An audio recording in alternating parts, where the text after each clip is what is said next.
Elias Ferreira enterrou a esposa sob as estrelas que ela amava. Jurou que seu coração nunca mais bateria com alegria, até encontrar uma mulher morrendo no caminho do deserto. Ele não sabia que salvá-la significava salvar a si mesmo, que as mãos quebradas dela ensinariam as dele a construir de novo, que o amor pode voltar, mesmo que chegue com um rosto diferente. Se esta história te toca, deixa um like pra gente.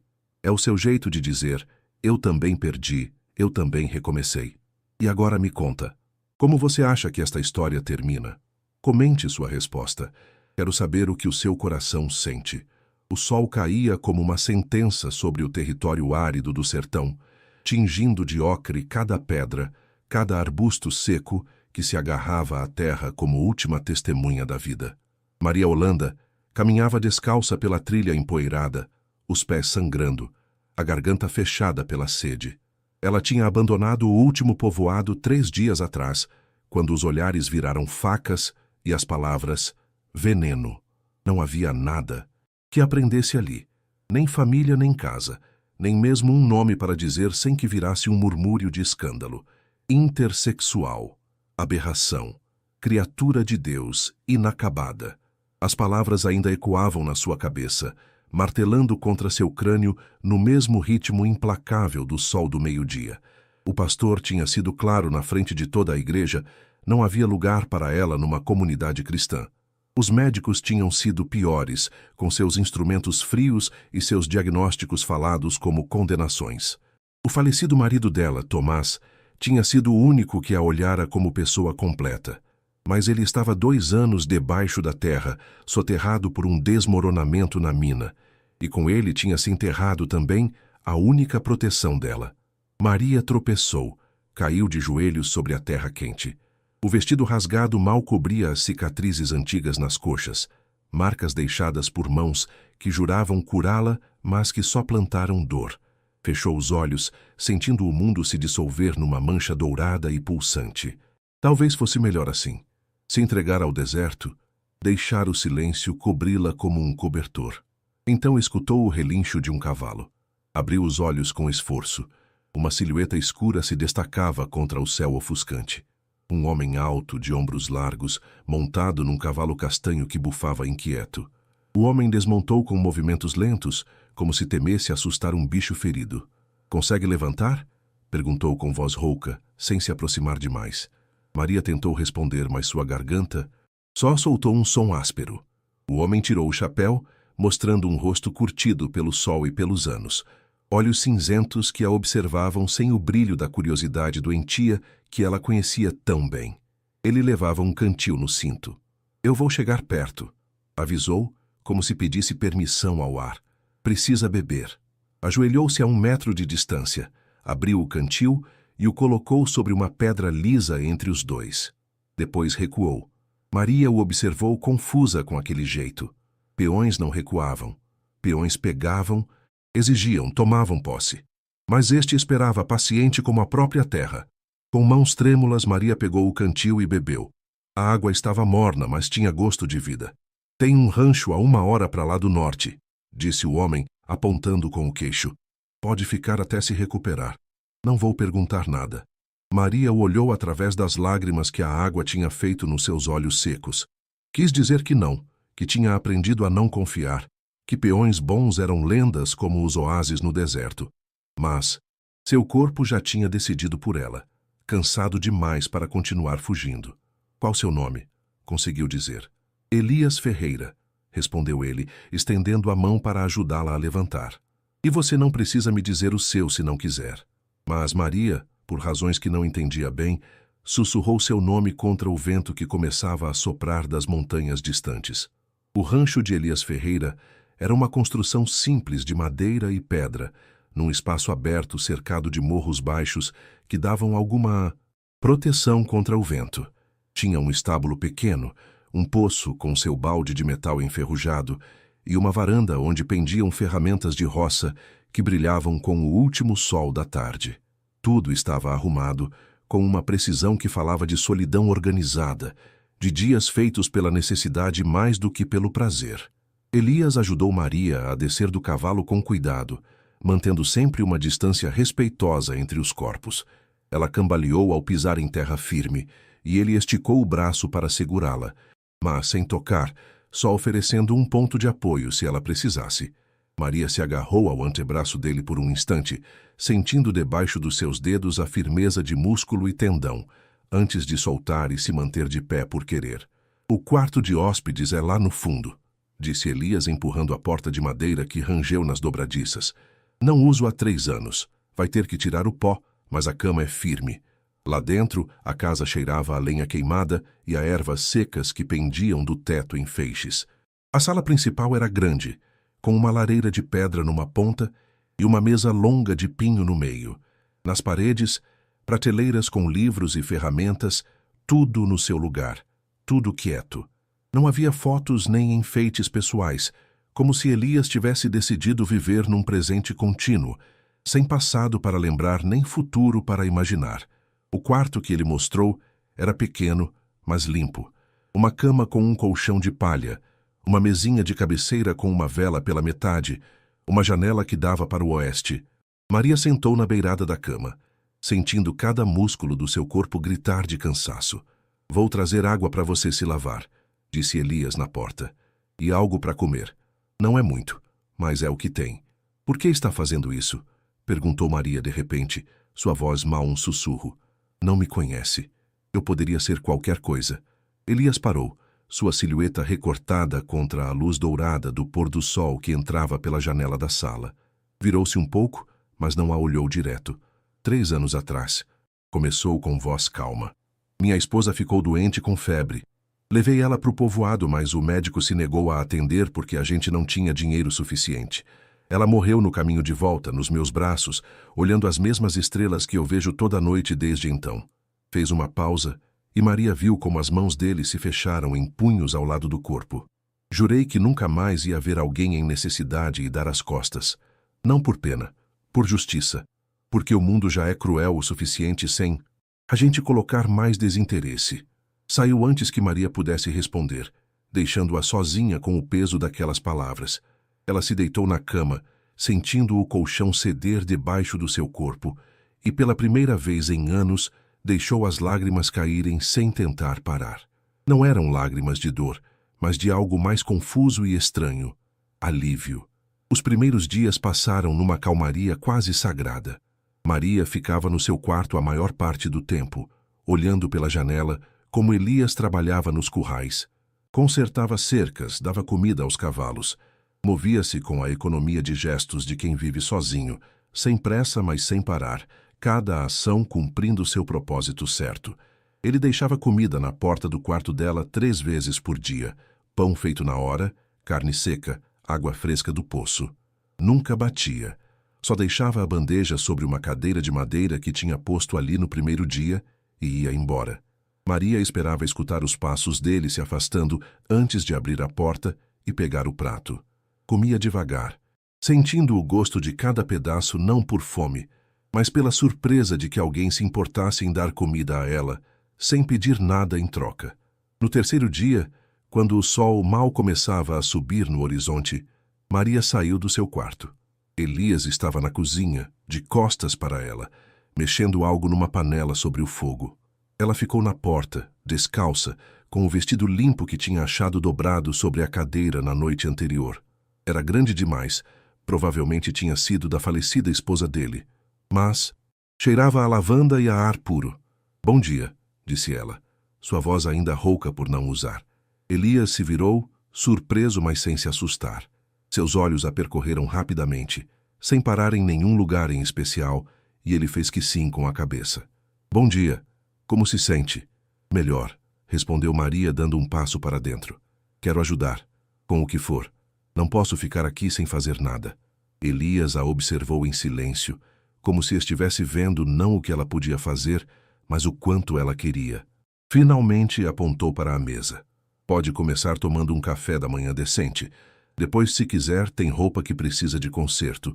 Mãos ocupadas ajudam a mente a descansar." Maria sentou à mesa, e pela primeira vez desde que chegou, Elias sentou na frente dela. Comeram em silêncio, mas não era um silêncio ruim. Era o silêncio de duas pessoas que respeitam o espaço uma da outra, que entendem que nem todas as palavras precisam ser ditas. Quando acabaram, Elias lhe mostrou uma cesta cheia de camisas e calças com furos e descosturas. Deu-lhe linha e agulha e foi para suas tarefas do dia. Maria ficou na varanda debaixo da sombra do telhado de madeira e começou a costurar. No começo, suas mãos tremiam, não por ser desajeitada, mas por medo. Medo de errar, de ser julgada, de descobrir que mesmo naquele abrigo temporário não havia lugar para ela. Mas à medida que a agulha passava pelo tecido várias vezes, o tremor foi parando. O ritmo do trabalho virou pensar, ponto após ponto, consertando não só a roupa, mas também algo dentro dela que estava quebrado por tempo demais. Quando o sol começou a baixar, Elias voltou coberto de poeira e suor. Parou ao vê-la rodeada de roupas perfeitamente consertadas, dobradas em montes arrumados. Tem mãos boas, comentou sem mais alarde. Maria levantou a vista e algo no seu peito cresceu, quente e novo. Obrigada, sussurrou. E mesmo que não tenha dito em voz alta, os dois souberam que não agradecia só o elogio. Uma tarde, enquanto Maria varria a varanda, achou uma caixa de madeira escondida debaixo de um banco. Estava fechada com um fecho simples, sem cadeado, como se Elias não tivesse nada para esconder, mas também nada para mostrar. Hesitou, sentindo que abrir aquela caixa seria passar um limite que não se via. Mas a curiosidade, ou talvez a necessidade de entender o homem que a tinha salvo, foi maior. Dentro havia cartas, dezenas delas, escritas em papel amarelado, com letra feminina e cuidadosa. Todas para Elias, todas assinadas por Sara. Maria pegou uma por acaso e começou a ler. Meu querido Elias, hoje o céu estava tão azul que me lembrou seus olhos. Tomara que você possa ver daí. Sinto sua falta a cada segundo de cada dia. Volta logo. Sua Sara. Maria fechou a carta com jeito, sentindo que tinha estragado algo sagrado. Mas entre todas as cartas recebidas, havia uma sem enviar. Um envelope branco, sem endereço, selado, mas nunca entregue. No verso, com a mesma letra de Sara, uma só linha. Para quando eu não estiver mais aqui. A porta abriu atrás dela e Maria se virou assustada. Elias estava ali com cara fechada. Ela esperou a bronca, a ordem de ir embora, mas ele só se aproximou, pegou a caixa com cuidado e a colocou de novo debaixo do banco. Sara escrevia muito, disse sua voz calma, mas pesada. Dizia que as palavras eram sementes, que se você plantasse em papel, elas cresciam no coração de quem lia. Desculpe, murmurou Maria. Eu não devia... Tudo bem, Elias a cortou. Não tenho segredos para guardar. Os mortos não precisam de privacidade, e os vivos não devíamos carregar isso. Sentou no degrau da varanda, olhando para o horizonte onde o sol começava sua lenta morte diária. Maria sentou ao lado dele, mantendo uma distância segura. Ela sabia que ia morrer antes de eu aceitar, continuou Elias. Escreveu essa carta na noite antes da febre levar ela embora. Nunca abri. Tenho medo que as últimas palavras dela sejam uma crítica. Maria olhou seu perfil. As rugas de tristeza, feitas no rosto dele por anos de solidão que ele mesmo escolheu. Ou talvez sejam uma permissão, sugeriu ela baixinho, para você continuar vivendo. Elias a olhou então de verdade, e nos seus olhos cinzentos, Maria viu reconhecimento. O reconhecimento de alguém que também carrega culpas invisíveis, com perdas que não curam, mas que a gente aprende a carregar. O que te trouxe até aqui? Perguntou ele. Para este lugar, para esta vida fugindo. Maria respirou fundo. Era a hora. A hora de decidir se confiava ou se continuava se escondendo atrás dos muros que tinha construído por anos. Eu nasci sendo o que não devia ser, começou, sua voz mal audível. Nem homem nem mulher, segundo os médicos. Algo no meio, algo quebrado. Minha família me levou para médicos que tentaram me arrumar com facas e orações. Quando casei com Tomás, achei que finalmente tinha achado um lugar. Mas ele morreu. E sem a proteção dele, o povoado decidiu que eu era uma aberração. Fez uma pausa, esperando a rejeição, o nojo, a pena. Mas Elias só fez que sim com a cabeça, como se ela tivesse contado algo tão normal quanto o tempo. O mundo tem medo do que não entende, disse ele, e em vez de aprender, prefere acabar. Mas aqui, neste rancho, os rótulos não querem dizer nada. Só importa se uma pessoa é correta e se tem o coração pronto para o trabalho honesto. Todo o resto é barulho. Maria sentiu que algo dentro dela se quebrava. Não como vidro que racha, mas como gelo que derrete debaixo do sol. Lágrimas quentes rolaram pelas suas bochechas, e pela primeira vez não as escondeu. Elias não se mexeu para consolar. Não a tocou nem falou palavras vazias de conforto. Simplesmente ficou ali, sua presença forte e constante, deixando-a chorar sem julgar. Quando o choro parou, ele se levantou, entrou na casa e voltou com um objeto enrolado em pano. Colocou-o nas mãos de Maria com um jeito que contrastava com a força das suas mãos calejadas. Isto era de Sara, disse. Um colar que a avó dela deu antes de morrer. Dizia que protegia contra a escuridão do coração. Não sei se é verdade, mas gostaria que você tivesse. Maria desenrolou o pano. Era um colar simples de prata velha, com um pingente em forma de árvore, suas raízes e galhos juntos num círculo perfeito. Segurou-o contra a luz do pôr do sol, vendo como brilhava com um clarão suave. Não posso aceitar isso, sussurrou. Pode e vai aceitar, respondeu Elias com firmeza. Porque os objetos devem estar com quem precisa deles, não guardados, em caixas cheias de fantasmas. E com isso, foi para o estábulo, deixando Maria segurando o colar, como se fosse um amuleto contra todos os demônios que a tinham perseguido. Os dias viraram semanas, e as semanas em algo que parecia perigosamente uma rotina. Maria levantava com o dia, fazia café forte e preto, como Elias gostava, e depois se dedicava às tarefas da casa, enquanto ele trabalhava nos campos. No começo, os territórios deles eram bem definidos, ela dentro, ele fora. Mas aos poucos, as divisas começaram a sumir. Uma manhã, Maria o seguiu até o curral, onde ele consertava uma parte da cerca quebrada. Não disse nada, só pegou um martelo e começou a pregar estacas na outra ponta. Elias a observou de canto de olho, viu a vontade na postura dela, o jeito que suas mãos, mesmo que menores, usavam as ferramentas com a capacidade aprendida em anos de sobreviver sozinha. Bate do ombro, não do cotovelo, ensinou ele, mostrando o movimento. Mais força, menos cansaço. Maria seguiu o conselho, e o prego seguinte entrou limpo e reto. Trocaram um olhar rápido, algo parecido com um sorriso dividido, sem precisar de boca curvada. Trabalharam lado a lado até o meio-dia, quando o sol ficou forte demais. Elias tirou o chapéu, secou o suor da testa com o braço. Maria lhe deu seu próprio cantil sem dizer uma palavra. Ele bebeu, devolveu, e nessa troca quieta houve mais conversa do que em 1000 falas vazias. Pelas tardes, depois que o calor diminuía, Elias lhe ensinava outras coisas. Como ver as pegadas dos bichos na terra seca, como saber se uma tempestade estava chegando pelo jeito dos pássaros, como curar as rachaduras nas mãos com uma mistura de banha de bicho e ervas.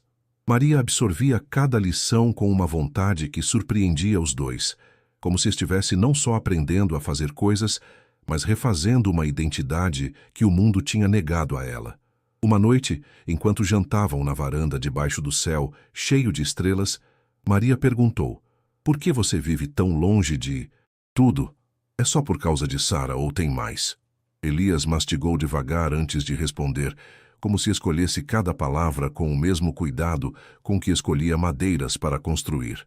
"Depois que Sara morreu", começou, "não consegui ficar no povoado. Cada canto tinha uma lembrança, cada rosto uma pergunta que eu não queria responder. Aqui, pelo menos, o silêncio é sincero. Não finge pena, não cochicha nas minhas costas." Maria fez que sim com a cabeça, entendendo mais do que ele falava. "Eu fugia. Pra frente", confessou ela. "Achava que se pusesse bastante distância entre mim e meu passado, ele pararia de me alcançar. Mas não funciona assim, né? O passado não persegue. Vive dentro. Acorda com você toda manhã.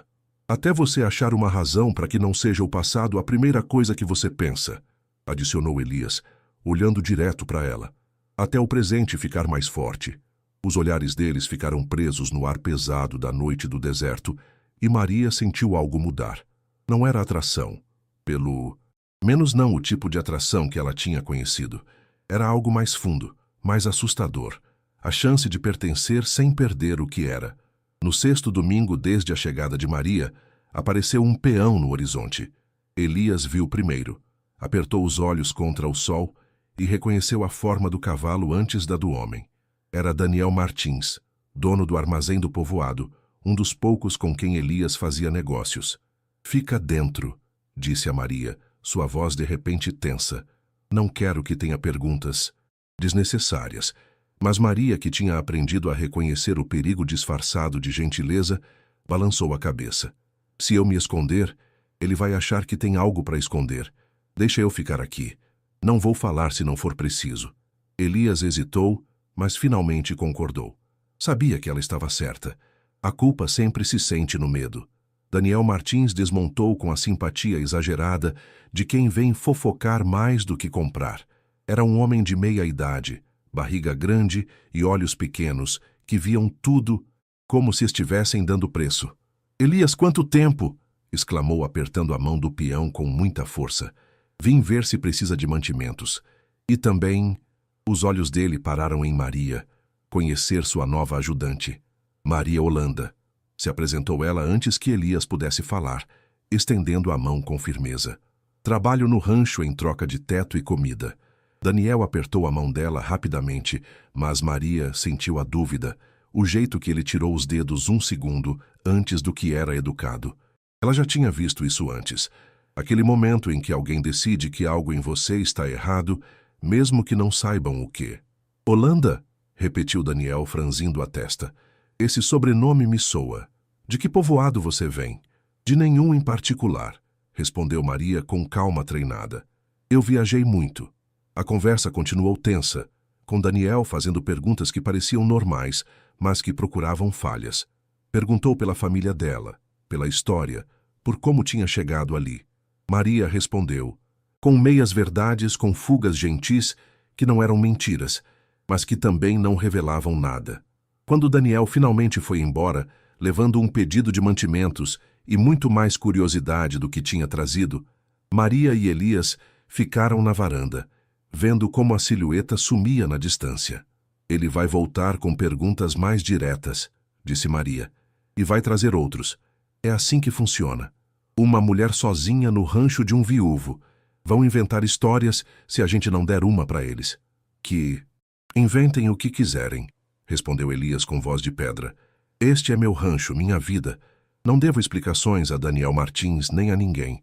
Mas Maria viu a preocupação na tensão dos ombros dele, no jeito que ele apertava a mandíbula. Elias não temia por ele, mas por ela. Temia que o mundo que ela tinha deixado para trás a achasse de novo, e desta vez não haveria deserto para se esconder. Naquela noite, Maria não conseguiu dormir. Ficou acordada na sua cama, olhando as sombras que a lua fazia no teto, escutando o vento que sussurrava contra as paredes de madeira. Na sua mão segurava o colar que Elias tinha dado a ela, acariciando a árvore de prata com o polegar, sentindo como o metal esquentava com seu toque. Levantou-se descalça, enrolada num xale, e saiu para a varanda. Para sua surpresa, Elias já estava lá, sentado no degrau, olhando as estrelas com a carta de Sara sem abrir nas mãos. "Eu também não conseguia dormir", disse ele sem olhar para ela. "Tem noites em que os fantasmas falam mais alto do que durante o dia." Maria sentou-se ao lado dele, tão perto que os ombros quase se tocavam, mas sem encostar. O ar entre eles vibrava com eletricidade silenciosa. "Vai abrir?", perguntou ela, apontando para a carta. Elias a olhou por um tempo, virando-a entre os dedos. "Tenho medo", confessou. "Medo que ela me diga que decepcionei, que devia ter feito mais, que a morte dela foi minha culpa.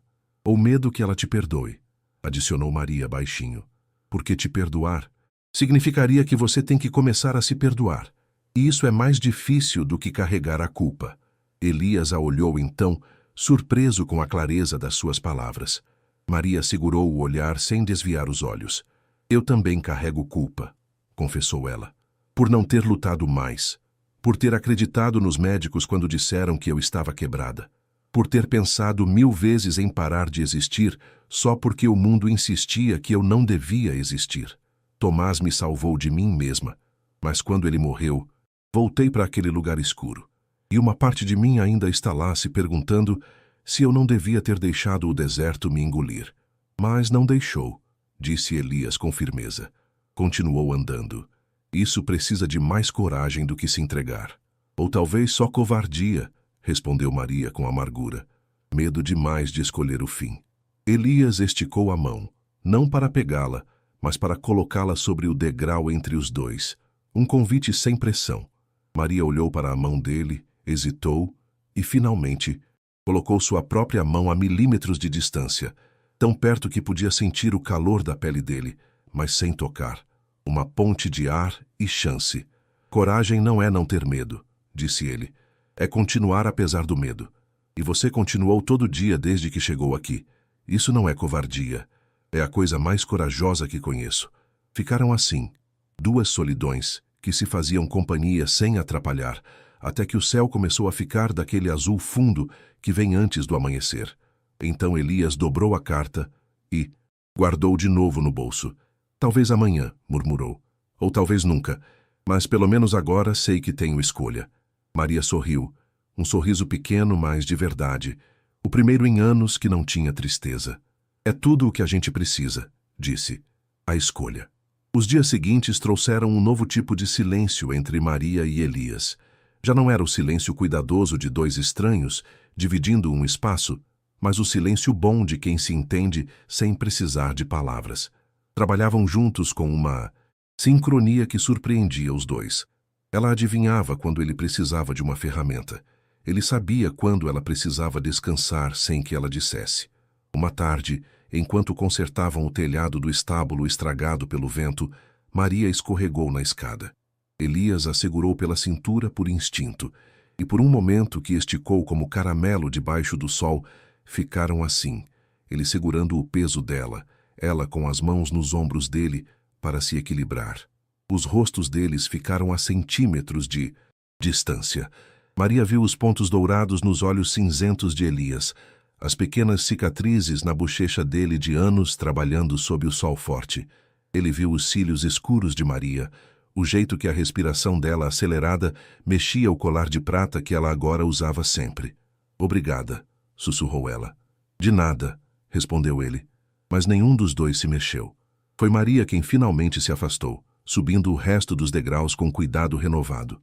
Mas algo tinha mudado naquele toque. Um limite, cruzado, que não se via, mas que era real.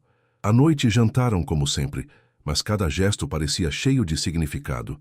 O jeito que Elias passava o pão, cuidando para que seus dedos não encostassem, mas querendo isso.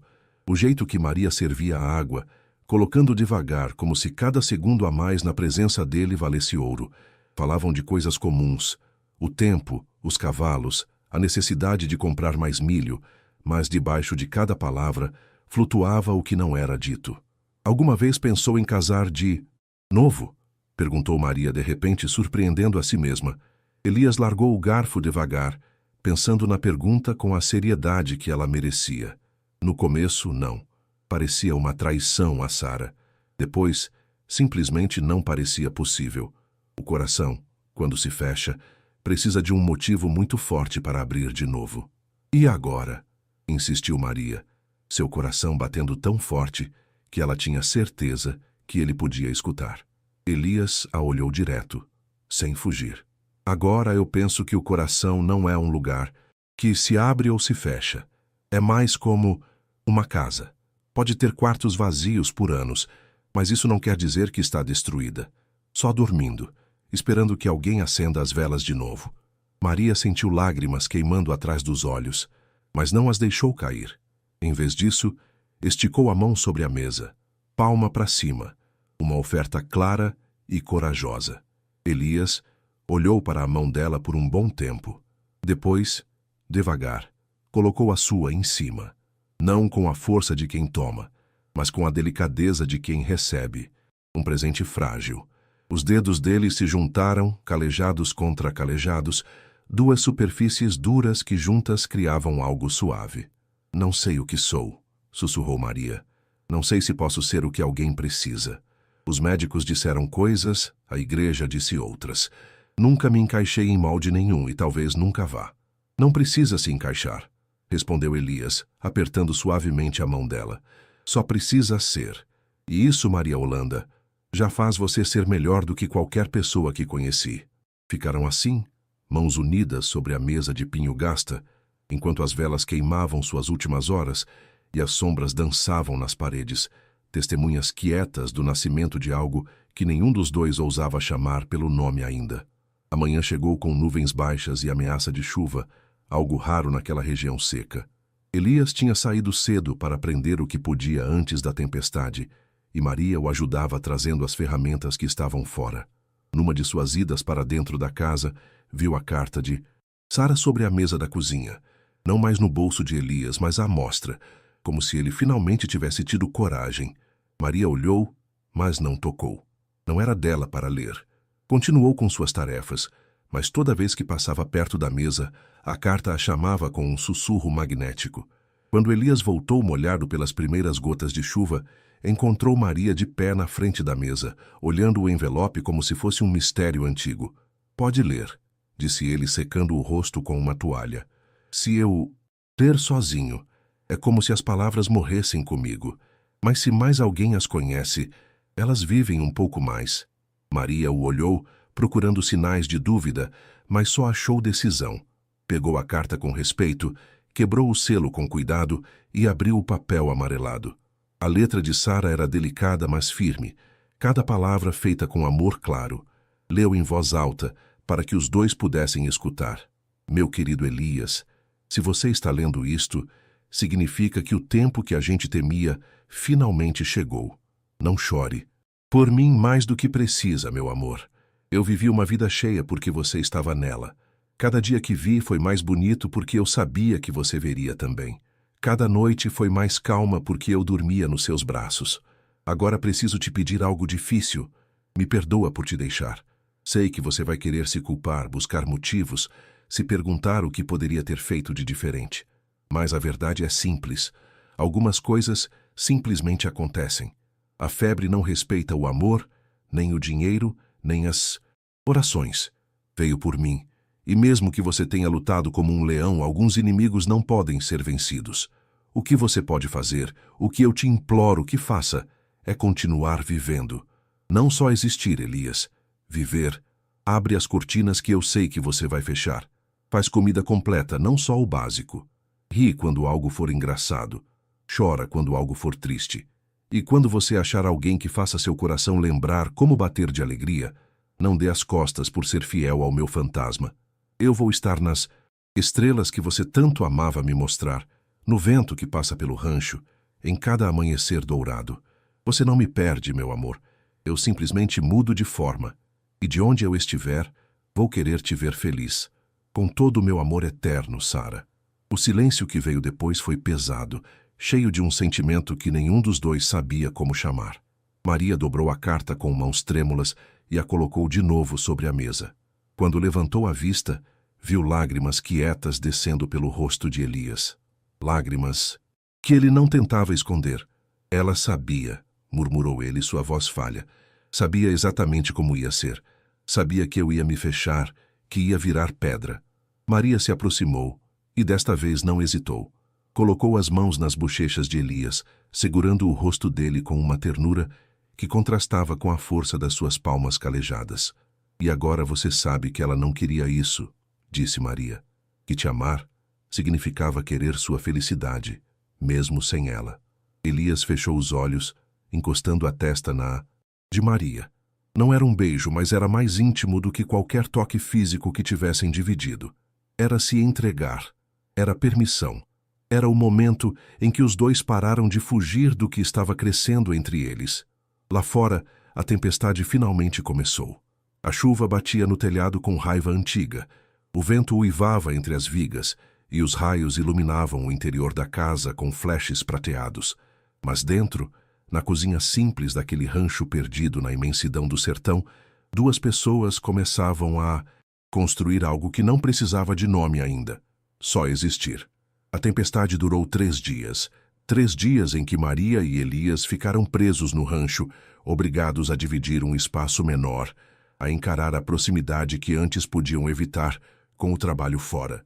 Mas em vez de tensão, acharam uma intimidade nova, feita de pequenos gestos de todo dia. Elias a ensinou a fazer pão, suas mãos guiando as dela na massa, mostrando como sentir quando a massa estava pronta, não pelo tempo, mas pelo jeito. Maria leu em voz alta para ele os livros que enchiam as prateleiras, descobrindo que ele tinha uma coleção surpreendente de poesia e pensamento, livros que Sara tinha amado e que ele tinha guardado como relíquias. A alma que pode falar com os olhos também pode beijar com o olhar. Leu Maria de um livro de poemas, sua voz suave contra o barulho da chuva. Elias a observava do outro lado da sala, consertando um arreio de couro, mas suas mãos tinham parado.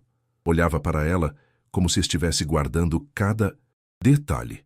A curva do pescoço dela quando inclinava a cabeça para ler, o jeito que seus dedos acariciavam a beirada das páginas, o colar de prata que brilhava contra a pele dela quando a luz da lamparina a alcançava. É bonito, comentou ele. O poema? Perguntou Maria, levantando a vista. Também, respondeu Elias, segurando o olhar dela. Mas eu falava de ver você lendo, de ver você existir sem medo, sem olhar por cima do ombro, esperando o julgamento. Maria fechou o livro devagar, marcando a página com um dedo. Eu ainda tenho medo, confessou. Toda noite eu durmo pensando que isto é passageiro, que a qualquer momento algo vai vir para destruir. O povoado, a igreja, meu próprio corpo que insiste em ser o que não devia. Seu corpo não é o que não devia ser, disse Elias com firmeza, largando o arreio e se aproximando. Seu corpo é exatamente o que é, e isso é o suficiente. É mais do que o suficiente. Ajoelhou-se na frente da cadeira onde ela estava sentada, de modo que seus olhos ficassem no mesmo nível. Era um jeito de estar vulnerável, de ser humilde, que tirou o fôlego de Maria. Eu vivi muito tempo, continuou ele, e aprendi que o mundo está cheio de gente que tem tanto medo de si mesma que precisa criar grupos para tudo. Homem, mulher, certo, errado, normal, estranho. Mas a vida de verdade, a vida certa, não cabe em caixas. É bagunçada e contrária e bonita exatamente porque não segue regras. Pegou a mão dela, virou para que a palma ficasse para cima e traçou com o dedo as linhas que a cruzavam. Estas mãos, disse, trabalharam, curaram, construíram, seguraram dor e deram ajuda. É isso que importa, não o que disseram os médicos, nem o que pregou o pastor. O que você faz com sua vida, com cada dia que te é dado. Maria sentiu que algo no seu peito crescia, algo que tinha estado apertado por tanto tempo que tinha esquecido que podia respirar fundo. Uma lágrima caiu na sua mão, depois outra, e logo ela estava chorando sem parar, anos de dor caindo como a tempestade lá fora. Elias não tentou parar suas lágrimas, simplesmente assegurou primeiro suas mãos, depois, quando ela se inclinou para a frente, seu corpo inteiro. Abraçou-a com a força de alguém que entende que, às vezes, a dor precisa de um lugar para finalmente poder sair. Eu estou tão cansada, soluçou Maria contra o ombro dele, tão cansada de lutar, de explicar, de justificar cada respirada. Então descansa, murmurou Elias contra o cabelo dela. Aqui você pode descansar. Aqui você não precisa ser nada exceto quem é neste momento exato. Ficaram assim até as lágrimas de Maria secarem, até sua respiração acalmar, até o peso de anos de ser rejeitada parecer, se não mais leve, pelo menos dividido. Quando finalmente se separaram, a tempestade lá fora tinha começado a diminuir. Os trovões soavam mais longe. A chuva tinha virado um murmúrio suave. Obrigada, disse Maria, sua voz rouca, mas mais clara do que nunca. Por me ver, por não desviar o olhar. Elias secou as últimas lágrimas dela com o polegar, um gesto tão carinhoso que fez o coração de Maria doer de um jeito novo. É fácil ver você, respondeu. É a coisa mais fácil que fiz em anos. No 4º dia depois da tempestade, quando os caminhos finalmente secaram o suficiente para passar, chegou a visita que os dois tinham temido. Não foi Daniel Martins sozinho, mas junto com o pastor Josias Rocha e mais 2 homens do povoado, todos a cavalo, com caras que iam da curiosidade à desaprovação. Elias saiu para recebê-los com Maria atrás dele, visível, mas mais atrás. Ela vestia roupa de trabalho, calças de Elias grandes demais, uma camisa com as mangas dobradas, o cabelo preso debaixo de um lenço, mas o colar de Sara brilhava na sua garganta como uma declaração. Elias Ferreira, começou o pastor Rocha, um homem alto e magro, cuja voz parecia feita para ecoar em igrejas vazias. Viemos falar sobre sua situação. Não tenho situação nenhuma, respondeu Elias com voz calma, mas firme. Tenho uma trabalhadora que me ajuda no rancho. É só isso. Não é só isso e você sabe, disse Daniel Martins, desmontando com mais pompa do que precisava. Uma mulher sozinha, vivendo debaixo do seu teto, sem ser casados. Isso faz o povo falar. E depois tem... Seus olhos pararam em Maria com algo entre nojo e atração. A natureza desta mulher. Maria sentiu o sangue gelar nas veias. Eles tinham investigado. De alguma forma, tinham descoberto a história dela. Eu sei quem ela é, continuou Daniel, tirando um papel amassado do bolso. Maria Holanda expulsa de Córrego de Prata há 2 meses por ser uma aberração diante de Deus. Os médicos de lá têm registros. Dizem que tentaram curá-la, mas que ela não quis o tratamento. Eu não quis ser cortada, disse Maria com voz firme, surpreendendo a si mesma. Não quis deixar que me cortassem para me encaixar no que vocês acham normal. O pastor Rocha fez uma careta, como se as palavras de Maria fossem um ataque físico. Criatura, disse com pena falsa. Não é culpa sua ter nascido assim, mas é seu dever deixar que os homens de Deus e de ciência te ajudem. Viver em pecado, fingindo ser algo que não é, eu não finjo nada. Maria o cortou, dando um passo à frente. Eu sou exatamente o que sou. Nem sua igreja, nem seus médicos têm o direito de decidir por mim. Já chega, disse Elias, sua voz cortando o ar como um chicote. Disseram o que vieram dizer. Agora podem ir. Não acabamos, insistiu o pastor. Esta mulher não pode ficar aqui. É uma má influência. E você, Elias, ao dar abrigo a ela, se torna cúmplice do pecado dela. O único pecado que vejo, respondeu Elias, indo para ficar entre Maria e os visitantes, é o de pessoas que usam a religião como desculpa para serem cruéis. Maria Holanda é minha hóspede, e enquanto este rancho for meu, ela tem o direito de estar aqui. Então o povo vai tomar medidas, ameaçou Daniel. Não vamos permitir que esta coisa estrague nossa comunidade. Foi aí que Maria sentiu algo mudar dentro dela. Por anos tinha fugido. Tinha aceitado cada ofensa, cada rejeição, como se merecesse. Tinha engolido o veneno que outros cuspiam. Mas olhando para aqueles homens, com Elias de pé ao seu lado como um muro de pedra, ela entendeu algo essencial. Não tinha que continuar fugindo. Vão embora, disse, sua voz mais forte do que tinha sido nunca. Este é o rancho de Elias Ferreira, e ele decidiu que posso ficar. Vocês não têm autoridade aqui. Sua igreja não tem autoridade aqui. Os julgamentos de vocês não têm autoridade aqui. Isso não acabou, sibilou o pastor Rocha, montando seu cavalo com dificuldade. Voltaremos. E quando fizermos, será com todo o peso da lei e da comunidade. Estaremos esperando, respondeu Elias. Os homens foram embora levantando poeira, suas formas escuras contra o céu que começava a clarear. Quando sumiram atrás do morro, Maria sentiu as pernas fraquejarem. Sentou no degrau da varanda, tremendo não de medo, mas da energia de ter finalmente encarado seus perseguidores. Elias sentou ao lado dela, tão perto que suas coxas se tocavam. Desculpe, disse ela. Eu trouxe problema para sua porta. Você não trouxe nada, respondeu ele. O problema já estava aí, na mesquinhez de pessoas que precisam se sentir melhores que alguém para justificar as próprias tristezas.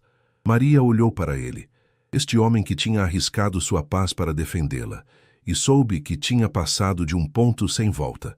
Não podia mais viver pela metade, aceitando restos de bondade, enquanto se escondia da sua própria verdade. Elias, começou, virando-se para olhá-lo de frente. Preciso te dizer algo. Preciso que você saiba exatamente quem eu sou, sem fugir, sem meias-verdades. Ele esperou paciente, como sempre, dando a ela o espaço para falar no seu tempo. Eu nasci com um corpo que não se encaixa em nenhuma definição simples, disse Maria, sua voz tremendo, mas firme. Os médicos têm nomes para isso. Palavras. Técnicas que fazem parecer doença. Mas eu não estou doente. Eu sou só diferente. Nem totalmente homem, nem totalmente mulher, segundo os padrões deles. Algo no meio, algo que eles não sabem como classificar e por isso decidem que está errado. Fez uma pausa, respirando fundo. Por anos me submeti a tratamentos, cirurgias, remédios, tudo para me corrigir. Mas nada funcionou porque não havia nada para corrigir. Quando Tomás me aceitou como eu era, achei que finalmente poderia viver em paz. Mas, quando ele morreu, tudo voltou. Os olhares, os sussurros, as tentativas dos médicos de me convencer a fazer mais cirurgias. Lágrimas quietas desciam pelas suas bochechas, mas sua voz não falhou. Se você decidir que eu não posso ficar, eu vou entender. Não quero que perca seu rancho, sua fama, sua vida por mim. Você já fez o suficiente. Elias a escutou em silêncio, sem cortar, sem desviar o olhar. Quando ela terminou, ele pegou as mãos dela entre as suas, segurou-as como se fossem algo de muito valor. Maria Holanda, disse com voz clara e firme, me escute bem. O que você é, como nasceu, o que disseram ou fizeram os médicos, nada disso muda o que eu vejo quando olho para você. Vejo uma pessoa corajosa que sobreviveu a coisas que teriam destruído outros. Vejo mãos que trabalham com dedicação. Vejo um coração que, apesar de toda a dor, ainda é capaz de bondade.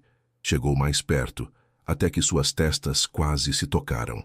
E vejo alguém por quem vale a pena lutar. Contra o povoado, contra a igreja, contra qualquer um que tente nos separar. Porque nestes meses você se tornou a razão pela qual abro as cortinas de manhã, a razão pela qual faço comida completa em vez de sobreviver com pão seco, a razão pela qual meu coração lembra como bater com algo mais do que só insistência. Elias, sussurrou Maria emocionada. Sara estava certa, continuou ele. Ela me disse que quando eu achasse alguém que fizesse meu coração lembrar como ser feliz, eu não devia dar as costas. Por ser fiel ao fantasma dela. E você, Maria, fez exatamente isso. Me trouxe de volta à vida. E então, com o sol se pondo pintando o céu de ouro e roxo, Elias se inclinou e beijou sua testa, um beijo suave e respeitoso que era promessa e bênção ao mesmo tempo. Juntos, disse ele, vamos encarar o que vier juntos.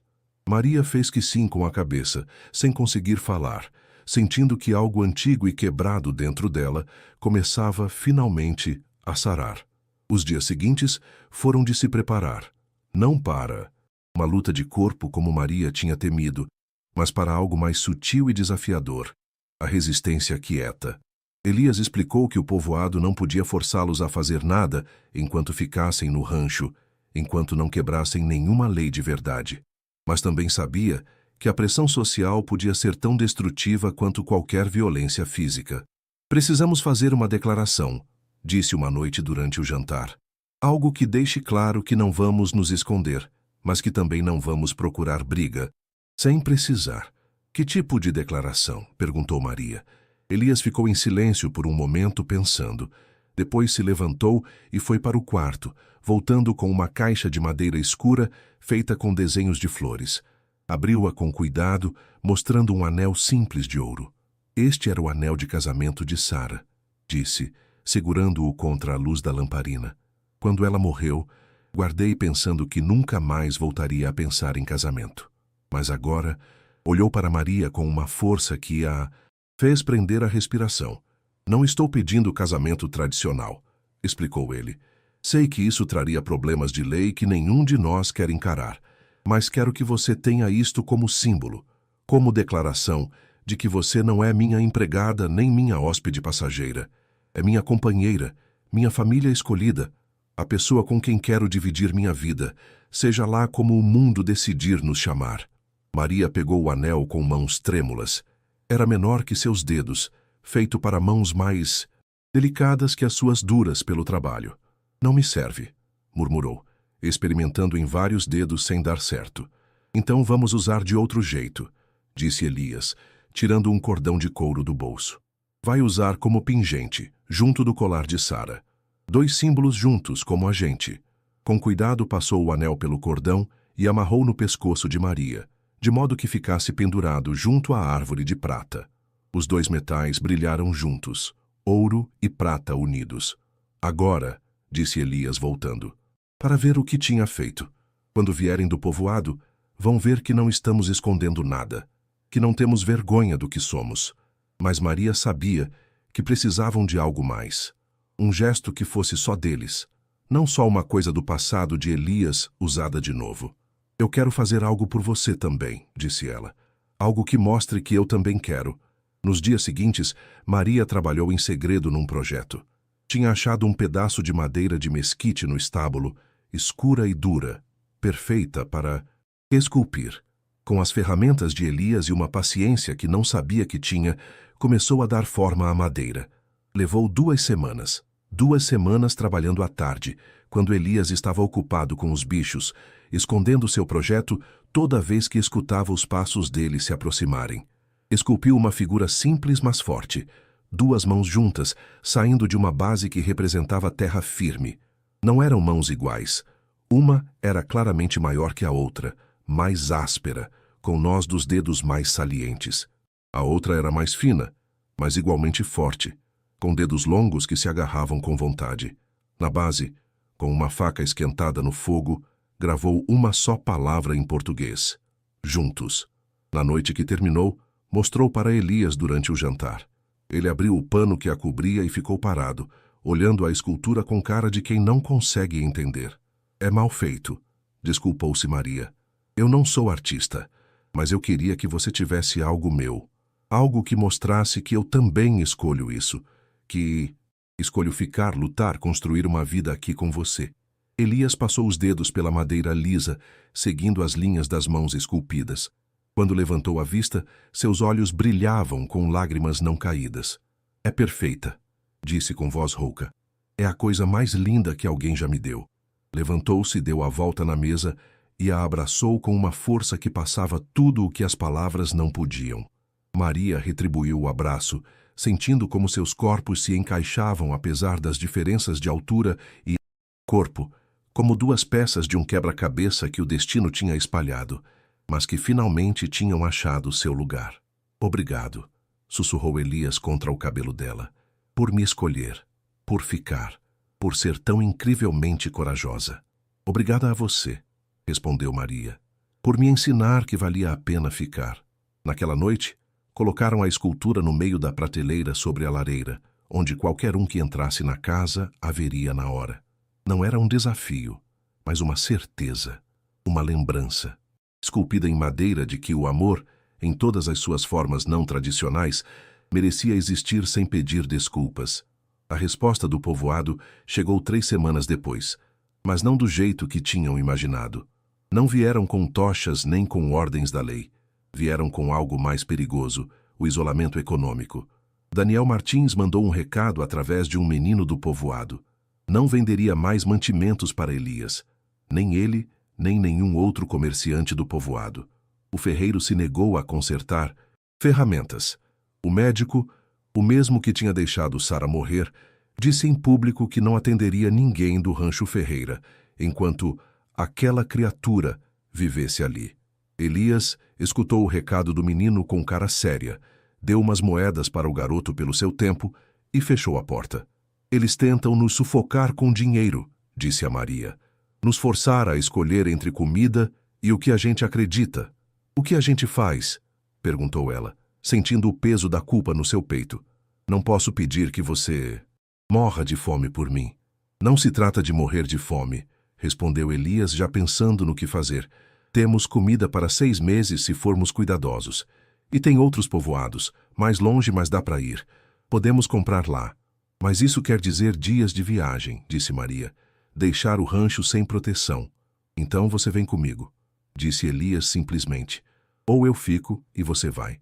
Mas não vamos nos separar. É exatamente essa a estratégia deles. Nos dividir, nos fazer sentir sozinhos. Não vão conseguir. Nas semanas seguintes, fizeram uma nova rotina. A cada 2 semanas, um deles viajava para a Pedra Vermelha, um povoado a 2 dias de caminho, onde ninguém conhecia a história deles. Compravam mantimentos, vendiam o que o rancho produzia, peles, carne seca, coisas de couro, e voltavam com o que era preciso para sobreviver. Foi cansativo, foi caro, mas também foi libertador, porque em Pedra Vermelha, Maria podia andar nas ruas sem que olhassem para ela como se fosse algo curioso. Ninguém sabia sua história. Ninguém perguntava sobre seu corpo ou quem ela era. Era simplesmente mais uma viajante, mais uma comerciante, mais uma pessoa. Na primeira vez que foi sozinha à Pedra Vermelha, Maria sentiu terror. E se alguém a reconhecesse? E se as histórias tivessem viajado mais rápido do que ela? Mas Elias lhe deu o melhor cavalo, comida suficiente e um conselho simples. Anda de cabeça erguida. Age como se tivesse todo o direito do mundo de estar onde está, porque você tem. Maria cavalgou esses 2 dias com as palavras na mente. E quando chegou à Pedra Vermelha, quando vendeu seus produtos com mãos firmes e voz clara, quando voltou para o rancho com sacolas cheias e uma sensação de vitória no peito, soube que algo importante tinha mudado. Já não era a mulher que tinha chegado ao rancho meses atrás, quase morta e totalmente derrotada. Tinha virado alguém nova, alguém que o amor de Elias e sua própria vontade tinham feito. Mas o povoado não tinha acabado. Uma noite, semanas depois do boicote, escutaram barulhos lá fora. Saíram para ver que alguém tinha pintado palavras cruéis na cerca do rancho. Aberração, pecadores, casa de Satanás. Maria ficou olhando as palavras, sentindo a dor conhecida da rejeição. Mas desta vez, em vez de se encolher, sentiu algo diferente. Raiva, raiva limpa e justa. Eu vou pintar de novo, disse com voz firme. Amanhã. E se voltarem a fazer, eu pinto outra vez. E outra. Tantas vezes quanto for preciso. Elias a olhou, com algo que podia ser orgulho. Não, disse ele. Nós vamos pintar de novo, juntos. E não de uma cor só. Vamos fazer bonito. Vamos transformar o ódio deles em algo que valha a pena olhar. E foi isso que fizeram. Nos dias seguintes, pintaram a cerca não de uma cor só, mas com desenhos. Flores do mato que Maria desenhou de memória. Estrelas que Elias copiou das constelações que observavam toda a noite. Símbolos que não representavam nada, exceto beleza em resposta à coisa feia. Quando acabaram, a cerca era uma declaração forte de resistência criativa. Os viajantes que passavam na estrada paravam para admirar. Alguns até ofereceram comprar. E o povoado, ao ver que seu vandalismo tinha virado arte, parou de tentar. Mas a luta mais difícil ainda estava por vir. O inverno chegou cedo naquele ano, cobrindo os morros com uma camada fina de neve que brilhava sob o sol fraco. Maria e Elias tinham sobrevivido 6 meses juntos, 6 meses de construir uma vida contra todas as chances. O rancho ia. Bem não apesar das dificuldades, mas, de algum jeito, por causa delas. A necessidade de se virar sozinhos tinha feito deles mais fortes, mais espertos. Uma manhã, Maria acordou antes do dia com uma clareza que não tinha sentido em anos. Levantou-se em silêncio, se enrolou num xale e saiu para a varanda. O mundo estava naquele azul fundo que vem antes do amanhecer, com as primeiras estrelas ainda visíveis no horizonte oeste. Elias a achou ali uns minutos depois, 2 xícaras de café quente nas mãos. Eu também não conseguia dormir, disse oferecendo uma xícara. Eu estava pensando, começou Maria, pegando o café e deixando o calor esquentar suas mãos. Em tudo o que mudou, em quem eu era quando cheguei aqui e quem eu sou agora. E quem você é agora? Perguntou Elias suavemente, sentando-se ao lado dela. Maria pensou na pergunta, de verdade, pela primeira vez na vida, sem medo nem fugir. Eu sou Maria Holanda, disse finalmente. Não sou nem homem nem mulher segundo as definições do mundo, e parei de tentar me encaixar nessas caixas. Eu sou alguém que ama este rancho, alguém que ama o trabalho das suas mãos, alguém que ama... Fez uma pausa, respirou fundo. Alguém que ama você, Elias Ferreira, do jeito mais completo que amei alguém na minha vida. Elias largou sua xícara de café com cuidado, como se temesse que um movimento brusco pudesse quebrar o momento. Me deixa te dizer algo que eu estava guardando? Perguntou ele. Maria fez que sim com a cabeça, seu coração batendo forte. Quando Sara morreu, começou Elias, eu achei que tinha parado de viver. que o resto da minha vida seria só ir cumprindo dias até poder encontrar com ela. Eu não procurava a morte, mas também não procurava a vida. Pegou a mão de Maria juntando seus dedos. E então você apareceu, quase morta na estrada, brava mesmo na sua fraqueza. E dia após dia, sem que eu percebesse, me deu motivos para levantar. Primeiro foi curiosidade, depois foi preocupação, depois foi ser companheiro. E agora, virou-se para olhá-la direto, seus olhos cinzentos brilhando com a luz do amanhecer que começava a subir no horizonte. Agora é amor. Amor que não parece com o que eu tive com Sara, porque você não é Sara, e eu não sou o mesmo homem que era antes, mas é amor de verdade, profundo e certo. E se você me deixar, eu gostaria de passar o resto da minha vida amando você de todas as formas que eu conseguir pensar. Maria sentiu lágrimas quentes descendo pelas suas bochechas, mas, desta vez, não eram lágrimas de dor. Eram lágrimas de alegria tão pura que quase doía. Sim, sussurrou. Sim para tudo isso. Eles se beijaram enquanto o sol finalmente nascia no horizonte, enchendo o mundo de luz dourada. Não foi o primeiro beijo deles. Tinham dividido outros nas semanas anteriores, tímidos e de testar. Mas foi o primeiro que pareceu uma promessa. Como um compromisso, não diante de nenhuma igreja ou lei, mas diante deles mesmos e diante da terra que os tinha acolhido. Quando se separaram, Elias tirou algo do bolso. Era a carta de Sara, dobrada, mas não mais selada. Ontem à noite eu li de novo, disse, e percebi algo. Sara não só me deu permissão para continuar vivendo. Ela me deu ordens. Me disse que quando eu achasse alguém que fizesse meu coração lembrar a alegria, eu não devia dar as costas. Olhou para a carta pela última vez. Depois a colocou nas mãos de Maria. Quero que você tenha, disse, não como lembrança dela, mas como ponte entre o passado e o presente. Sara foi parte da minha vida, e sempre vai ser. Mas você é meu presente e meu futuro. Maria aceitou a carta com respeito, entendendo o peso daquele presente. Não era só papel e tinta, mas perdão. Era Elias dizendo a ela que não precisava competir com um fantasma, que havia espaço no coração dele para as duas histórias. Eu vou guardar com cuidado, prometeu ela. E quando eu tiver dias difíceis, quando eu duvidar do meu lugar aqui, eu vou ler para lembrar que o amor verdadeiro quer nossa felicidade, mesmo quando isso significa amar outra pessoa. Ficaram na varanda enquanto o sol continuava a subir, pintando o céu de rosas e dourados. O mundo acordava ao redor deles. Os pássaros começavam sua música da manhã, os cavalos relinchavam no estábulo esperando a comida, o vento brincava entre os galhos nus das árvores. O que vai acontecer quando o povoado finalmente se render? Perguntou Maria. Ou eles nunca vão se render? Elias pensou na pergunta. Alguns nunca vão, admitiu. Sempre vai ter gente que precisa de alguém para odiar, para se sentir superior. Mas outros só precisam de tempo. Precisam ver que não somos a ameaça que imaginam. Que duas pessoas vivendo em paz, trabalhando a terra sem fazer mal a ninguém, não é algo para temer. E se eles nunca mudarem de ideia, acrescentou Maria, a gente tem isto, este rancho, esta vida, um ao outro. Exatamente, sorriu Elias.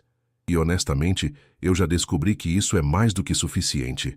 Entraram para tomar café, e enquanto Maria preparava os ovos e Elias cortava o pão que tinham feito juntos no dia anterior, moviam-se pela cozinha com a sincronia perfeita de duas pessoas que tinham aprendido os ritmos uma da outra.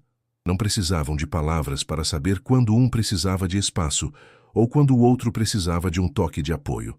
Depois do café, trabalharam juntos no estábulo, consertando uma parte do telhado que tinha começado a pingar com as últimas chuvas.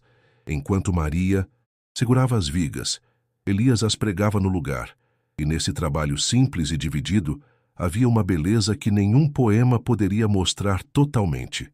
Ao meio-dia, quando descansavam debaixo da sombra da varanda, dividindo uma jarra de água fria, Maria disse de repente, eu quero plantar um jardim, na primavera, flores e legumes misturados, como minha avó fazia antes da minha família decidir que eu era uma vergonha. Eu quero criar algo bonito aqui, algo que diga, isto é um lar, não só um abrigo. Elias sorriu aquele sorriso lento que iluminava o rosto inteiro. Então vamos plantar um jardim, disse. O mais bonito que este território já viu. E quando florir, vai ser uma lembrança de que a beleza cresce mesmo nos lugares mais duros, quando se dá amor e paciência. Naquela tarde, caminharam juntos até o morro atrás do rancho, onde havia uma vista ampla de toda a propriedade. Dali podiam ver a cerca pintada com suas cores vivas, a fumaça subindo da chaminé da casa, os cavalos pastando calmamente no curral. Às vezes eu ainda me belisco, confessou Maria. Eu acordo esperando que tudo isso seja um sonho, que de algum jeito eu ainda esteja no deserto, morrendo de sede, e isto seja só uma ilusão final antes do fim. Elias pegou a mão dela e apertou com firmeza. É de verdade, disse. A dor que a gente viveu é de verdade. O amor que a gente construiu é de verdade. Esta vida que estamos criando, desafiando todas as expectativas e preconceitos, é absolutamente de verdade. Maria se virou para olhá-lo, guardando cada detalhe do rosto dele. As rugas nos cantos dos olhos de anos olhando para o sol, a cicatriz no queixo de um acidente de jovem, o jeito que os lábios dele se curvavam um pouco quando a olhava. Obrigada, disse ela, por me salvar, por me ver, por me amar. Obrigada a você, respondeu Elias, por me permitir salvar você, por me deixar ver você, por me ensinar que o coração pode sarar e amar de novo de jeitos que eu nunca imaginei serem possíveis. Quando voltaram para o rancho, o pôr do sol já tingia o céu de roxo e laranja. Acenderam as lamparinas da casa, fizeram um jantar simples e sentaram-se juntos na frente da lareira. A escultura das mãos juntas que Maria tinha feito brilhava na prateleira, pegando a luz do fogo. Elias abriu um dos livros de poesia de Sara e começou a ler em voz alta, enquanto Maria encostava a cabeça no ombro dele. As palavras fluíam entre eles, criando uma ponte entre passado e presente, entre perda e recuperação, entre solidão e companhia escolhida. Quando o fogo começou a virar brasa, quando o sono começou a chamá-los, Elias marcou a página do livro e o fechou suavemente. Maria, chamou enquanto ela se levantava para ir para o quarto. Ela parou, virando-se para olhá-lo. Você não precisa mais dormir no quarto de hóspedes, disse ele suavemente. Se quiser, se estiver pronta, tem espaço no meu quarto, na minha cama, na minha vida, sem divisões nem quartos separados. Maria sentiu seu coração crescer, até encher todo o peito. Não era a atração que movia aquele convite, embora isso também estivesse ali. Era algo mais fundo, a vontade de estar totalmente perto, de dormir e acordar juntos, de não desperdiçar nem mais uma noite das vidas que lhes restavam. Sim, respondeu ela, sua voz firme e clara. Sim, eu gostaria disso. Naquela noite, pela primeira vez desde que chegou ao rancho, Maria não dormiu sozinha. Dormiu enrolada nos braços de Elias, escutando o bater constante do coração dele, sentindo o calor de outro corpo junto ao seu, não como ameaça, mas como abrigo. E quando amanheceu, quando os primeiros raios de luz entraram pela janela, acordou sem se assustar, sem aquele momento de pânico de se perguntar onde estava. Acordou em casa. Finalmente, de forma certa, em casa. Os meses viraram anos. O jardim que Maria plantou floresceu espetacularmente, atraindo borboletas e pássaros que enchiam o ar de cor e canto. O povoado acabou aceitando, se não com aprovação, pelo menos com conformação, que Maria e Elias não iam embora. As visitas ruins pararam. O isolamento econômico sumiu quando novos comerciantes, mais práticos do que moralistas, decidiram que o dinheiro de Elias era tão bom quanto qualquer outro. Alguns nunca aceitariam.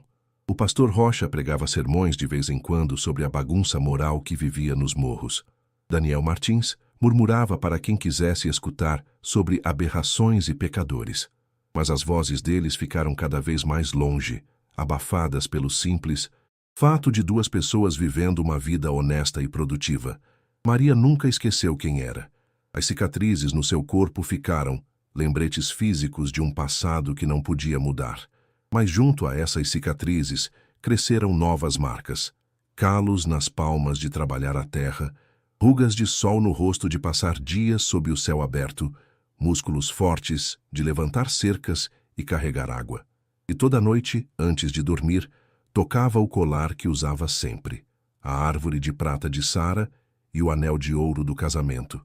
Dele juntos por couro, 2 símbolos de amor passado e presente, lembrando-a que o coração humano é grande o suficiente para honrar o que foi enquanto abraça o que é. Elias também mudou. A rigidez que tinha marcado seus primeiros anos de viúvo se suavizou. Ria mais. Cantava enquanto trabalhava. E toda manhã, sem falta, beijava a testa de Maria antes de levantar, um ritual pequeno mas sagrado que dizia: "Sou grato por mais um dia com você." Uma tarde de primavera, 3 anos depois que Maria chegou quase morta ao rancho, estavam sentados na varanda vendo o pôr do sol. Os cavalos pastavam calmamente. O jardim de Maria estava cheio de cores. O vento trazia o cheiro das flores do mato dos morros. "Você alguma vez imagina como teria sido sua vida se não tivesse me achado aquele dia?" perguntou Maria, encostada no peito de Elias. Ele pensou na pergunta a sério, como pensava em todas as perguntas que ela fazia. "Eu provavelmente estaria vivo", disse finalmente. "Mas eu não estaria vivendo. Tem uma diferença. Uma enorme, impossível de ignorar diferença. Eu estaria morta", disse Maria simplesmente. "Sem dúvida nenhuma. O deserto teria me pegado aquele dia, e eu teria sido só mais um corpo sem nome enterrado pela areia. Mas você não está", disse Elias beijando sua testa. "Está aqui, está viva, e todo dia você escolhe continuar vivendo. Isso é coragem na sua forma mais pura." Maria se virou para olhá-lo, guardando seu rosto na luz dourada do pôr do sol. Depois tirou do bolso um pequeno objeto enrolado em pano. "Eu tenho algo para você", disse, colocando nas mãos dele. Elias abriu com cuidado. Era outra escultura de madeira, menor que a primeira, mas igualmente detalhada. Representava 2 árvores, suas raízes juntas debaixo da terra, seus galhos se tocando no céu. "Pelo nosso 3º ano", explicou Maria. 3 anos de crescer juntos, de criar raízes na mesma terra, de alcançar o mesmo céu. Elias fechou os dedos ao redor da escultura, seus olhos brilhando, com emoção que não tentava esconder. "É perfeita", sussurrou, "como tudo o que você faz, como tudo o que você é." Naquela noite, adicionaram a nova escultura à prateleira junto com a das mãos juntas. E enquanto o fogo crepitava e as sombras dançavam nas paredes, Maria soube com uma certeza que esquentava até os cantos mais escuros da sua alma, que tinha achado o que não tinha ousado procurar. Um lugar onde podia ser totalmente ela mesma, sem explicações nem desculpas. Um lugar onde o amor não tinha rótulos nem definições, só existência pura e de verdade. Um lugar chamado lar. E quando finalmente apagaram as lamparinas e se deitaram juntos, com o colar de prata e ouro descansando contra o coração de Maria e a respiração de Elias junto à sua, ela sussurrou para o silêncio da noite: "Obrigada. Obrigada por me permitir ficar." E o silêncio, cheio do amor de anos construídos dia após dia, respondeu com a promessa de todos os amanheceres que ainda viriam.